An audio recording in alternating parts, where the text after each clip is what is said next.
जिमसी छ सबैजनालाई म चाहिँ आज बनाउन लागेको आलुमुरीको मसला, किनभने नानीहरूको डिमान्ड है आलुमुरी खान्छ भनेर। यसको लागि चाहिँ मैले लिएको छु गोटा धनिया र गोटा जिरा। यसलाई चाहिँ मजाले रोस्ट गरेर कालो हुनेसम्म चाहिँ भुटेको छु। हेर्नुहोस् कलर चाहिँ चेन्ज भइसकेको छ र अब चाहिँ हामी ग्राइन्ड गर्ने छु यसलाई। र ग्राइन्ड भइसकेको बादमा चाहिँ यसलाई स्टोर गरेर राख्न सक्नुहुन्छ है कति दिनको लागि। र हामी चाहिँ फेरि आलुमुरी खानको लागि भनेर आज चाहिँ मुरी चाहिँ छैन है, हामी चाहिँ मुरी चाहिँ हटाइदिएको छु। र त्यसको लागि चाहिँ खालि चाहिँ चिप्स हालेको छु। यो चिप्स चाहिँ हो मेड एङ्गल र लिएको छु यम्मी चाना, यो मिक्स चाना पनि हामी लिएको छु।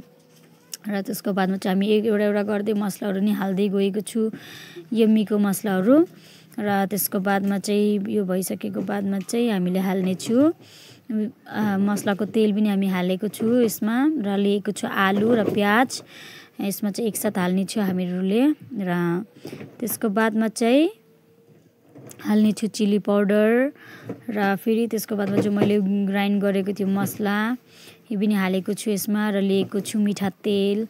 र त्यसको बादमा लिएको छु नुन, हामीले है बिउरे नुन लिएको छु।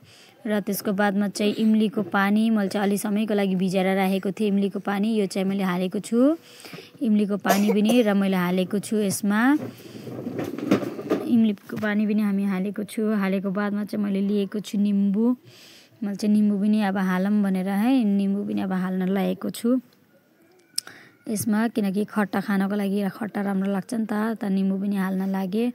निम्बु पनि अब जति हामी तपाईँहरूले कति खान सक्नुहुन्छ त्यतिसम्म हाल्नुहोस्। र त्यसको बादमा चाहिँ हामीले चाहिँ यसलाई मजाले अब मिक्स गर्ने छु यसलाई। तपाईँलाई मैले देखाउँछु चटनी पनि मैले हालेको छु, धनिया र टमाटरको चटनी। र त्यसको बादमा चाहिँ हेर्नुहोस् मिलाएको बादमा चाहिँ हामीले यसरी खाएको छु। र सचमा नानीहरूलाई चाहिँ सोध्दा चाहिँ नानीहरूलाई नि बहुत राम्रो लाग्यो है। र मैले चाहिँ एकजनालाई गरेर चाहिँ सोधेको छु मैले, तिनीहरूलाई पनि कस्तो लाग्यो भनेर।